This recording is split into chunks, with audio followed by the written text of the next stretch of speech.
केतु 26 जून 2023 को चित्रा नक्षत्र में प्रवेश करेंगे। केतु के चित्रा नक्षत्र में होने से जातकों को किस तरह के परिणाम प्राप्त होंगे?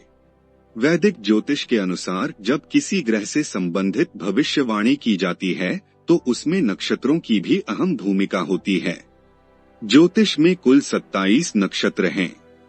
प्रत्येक नक्षत्र को 4 पदों में बांटा गया है और 12 राशियों में विभाजित किया गया है।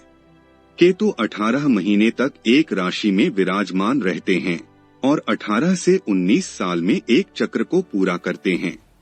ज्योतिष में केतु अध्यात्म, वैराग्य, मोक्ष, तांत्रिक आदि के कारक होते हैं।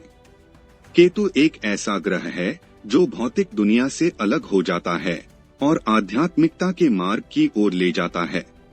ज्योतिष में राहु को किसी भी राशि का स्वामित्व प्राप्त नहीं है, लेकिन धनु केतु की उच्च राशि है, जबकि मिथुन में यह नीच भाव में होते हैं। वहीं 27 रुद्राक्षों में केतु अश्विनी, मघा और मूल नक्षत्र के स्वामी होते हैं और साथ ही यह एक छाया ग्रह भी है। यदि कुंडली में केतु सकारात्मक या नकारात्मक भाव में विराजमान है तो यह उस भाव के स्वामी की स्थिति के आधार पर अच्छे व बुरे परिणाम प्रदान करते हैं। भगवान गणेश केतु के अधिष्ठाता देवता हैं। केतु ग्रह के शुभ प्रभाव प्राप्त करने के लिए प्रतिदिन भगवान गणेश की पूजा अवश्य करनी चाहिए। आइए जानते हैं केतु के चित्रा नक्षत्र में प्रवेश से सभी 12 राशियों पर क्या प्रभाव पड़ेगा। मेष राशि। मेष राशि वालों के लिए केतु 7वें भाव में मौजूद रहेंगे। यदि आप अपने वैवाहिक जीवन में समस्याओं का सामना कर रहे हैं तो निश्चित रूप से इस दौरान आपको राहत की सांस मिलेगी, क्योंकि आपके और पार्टनर के बीच मधुर संबंध स्थापित होंगे। यदि आपकी शादी में देरी या बाधाएं आ रही थी तो निश्चित रूप से इस अवधि में विवाह के योग बनेंगे, लेकिन यह शुक्र की स्थिति पर निर्भर करेगा।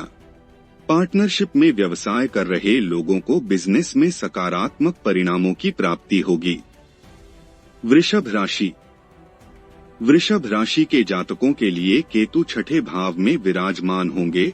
इस दौरान आपके विदेश जाने के योग बनेंगे। यदि महादशा उपयुक्त है तो आपके विदेश में भी बसने के कई रास्ते खुल सकते हैं।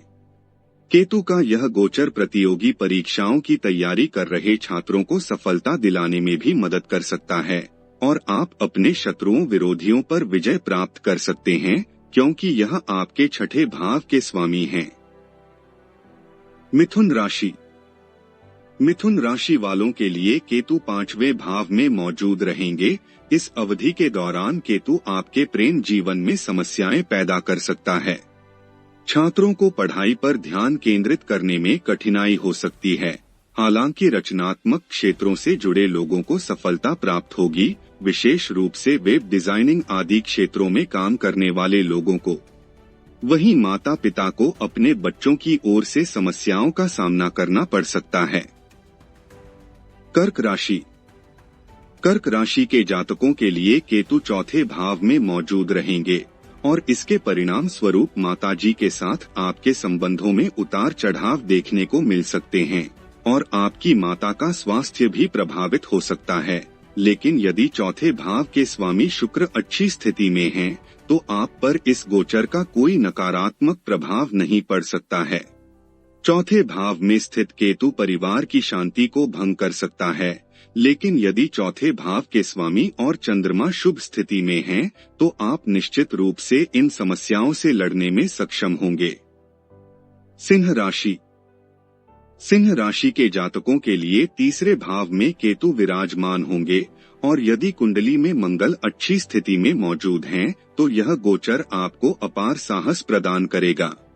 हालांकि यह आपके और आपके प्रियजनों के बीच एक संवादहीनता पैदा कर सकता है, लेकिन बुध सिंह राशि के जातकों के लिए एक अनुकूल ग्रह है और ऐसे में यह चीजों को इतनी जल्दी हाथ से निकलने नहीं देगा। इस दौरान आपके छोटे भाई बहनों के साथ अनबन हो सकती है, इसलिए आपको थोड़ा सतर्क रहने की सलाह दी जाती है। कन्या राशि। कन्या राशि के जातकों के लिए 2रे भाव में केतु मौजूद हैं और इसके परिणाम स्वरूप इस दौरान आपकी वाणी में कठोरता देखने को मिल सकती है। इसलिए इस दौरान आपको बड़ी ही सावधानी से शब्दों का इस्तेमाल करने की आवश्यकता हो सकती है, क्योंकि आपकी बातों का गलत मतलब निकाला जा सकता है। केतु के प्रभाव से परिवार में दूरियां पैदा हो सकती है। यह अवधि आपके आर्थिक जीवन में भी उतार चढ़ाव ला सकती है और इस दौरान बचत करना आपके लिए मुश्किल हो सकता है। ऐसे में योजना बनाकर चलना आपके लिए फायदेमंद साबित होगा। तुला राशि। तुला राशि के जातकों के लिए केतु पहले भाव में मौजूद हैं। इसके परिणाम स्वरूप इस दौरान आपकी रुचि रिसर्च और रचनात्मक कार्यों में अधिक रहेगी। साथ ही आप पूरी ईमानदारी से निर्णय लेने में सक्षम होंगे। पहले भाव में केतु की स्थिति आपको आत्मकेंद्रित और आवेगी बना सकता है। हालांकि ये लोग बुद्धिमान होते हैं। अगर केतु की साथ कोई ग्रह युति करता है तो ये लोग रिसर्च के क्षेत्र में उच्च परिणाम हासिल करते हैं। वृश्चिक राशि। वृश्चिक राशि के जातकों के लिए केतु 12वें भाव में विराजमान होंगे और यदि अन्य ग्रहों की स्थिति आपके समर्थन में है तो इस दौरान आपका झुकाव आध्यात्मिक गतिविधियों की तरफ अधिक रहेगा। केतु का इस गोचर के कारण आपको विदेश जाने का मौका मिलेगा या विदेश में बसने के लिए आपके रास्ते खुल सकते हैं। यदि शुक्र या बुध की स्थिति नकारात्मक है तो निश्चित रूप से विदेश से नुकसान हो सकता है। धनु राशि। धनु राशि के जातकों के लिए केतु 11वें भाव में मौजूद हैं। केतु आपके लाभ भाव में चित्रा नक्षत्र में गोचर कर रहे हैं। यदि शुक्र अच्छी स्थिति में मौजूद हैं, तो इस दौरान आपके जीवन में आर्थिक संपन्नता बनी रहेगी और साथ ही धन की बचत करने में भी आप सक्षम होंगे। ज्योतिष में 11वां भाव धन और भाग्य के भाव को दर्शाता है। ऐसे में आप अपनी मेहनत से धन संचय करने में सफल हो सकते हैं। मकर राशि। मकर राशि के जातकों के लिए केतु 10वें भाव में मौजूद रहेंगे। इस दौरान आपके अंदर साहस और पराक्रम भरपूर होगा। हालांकि पिता के साथ आपके संबंध खराब हो सकते हैं। हो सकता है कि व्यापार में की गई कड़ी मेहनत इस दौरान रंग लाती न दिखे और आपकी प्रगति में कई बाधाएं उत्पन्न हो सकती है। वरिष्ठों से विरोध का सामना करना पड़ सकता है, जिसका सीधा प्रभाव आपकी मानसिक स्थिति पर पड़ सकता है और आपकी पद प्रतिष्ठा को हानि भी पहुंच सकती है। 10वें भाव में केतु की मौजूदगी आपको कमजोर बना सकती है। हालांकि आप मेहनत करते रहेंगे और अपनी मेहनत से धन कमाने की कोशिश करेंगे तो करियर में भी सफलता हासिल करेंगे। कुंभ राशि। कुंभ राशि के जातक केतु आपके 9वें भाव में मौजूद रहेंगे। इसके परिणाम स्वरूप आपको स्वास्थ्य के मामले में बेहतर परिणाम प्राप्त होगा। इस दौरान आप अपने व्यापार को आगे बढ़ाने में अधिक ध्यान देंगे और इसके लिए कड़ी मेहनत करते हुए नजर आएंगे, जिसके कारण आपका व्यापार फलेगा फूलेगा, लेकिन पैसे बचाने में असफल हो सकते हैं। इस दौरान आपको अपने बच्चों से सकारात्मक ऊर्जा प्राप्त होगी। यदि पिता के साथ आपकी पहले से कोई अनबन चल रही है तो इस दौरान सभी समस्याओं का अंत होगा।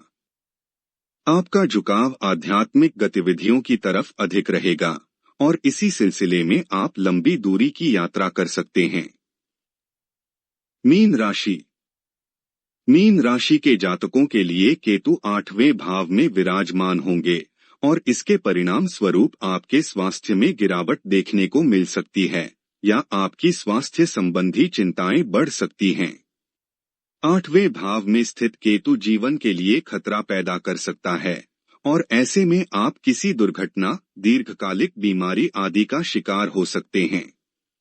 यदि कुंडली में शुक्र और मंगल की स्थिति खराब है तो आपकी समस्या और अधिक बढ़ने की संभावना है। केतु के अशुभ प्रभाव को दूर करने के आसान उपाय। केतु को मजबूत करने के लिए भगवान विष्णु के मत्स्यावतार की पूजा करें। भगवान गणेश को दूर्वा घास अर्पित करें और उनकी विधि विधान से पूजा करें। श्री गणपति अथर्वशीर्ष स्तोत्र का पाठ करें। कुंडली में केतु की मजबूत स्थिति के लिए आवारा कुत्तों और गायों को खाना खिलाएं। इसके अलावा केतु का रत्न कैट्स आई धारण करें। हालांकि किसी भी रत्न को धारण करने से पूर्व ज्योतिष की सलाह जरूर लेनी चाहिए। साबुत उड़द, काले तिल और काले जामुन से बनी मिठाई का दान करें।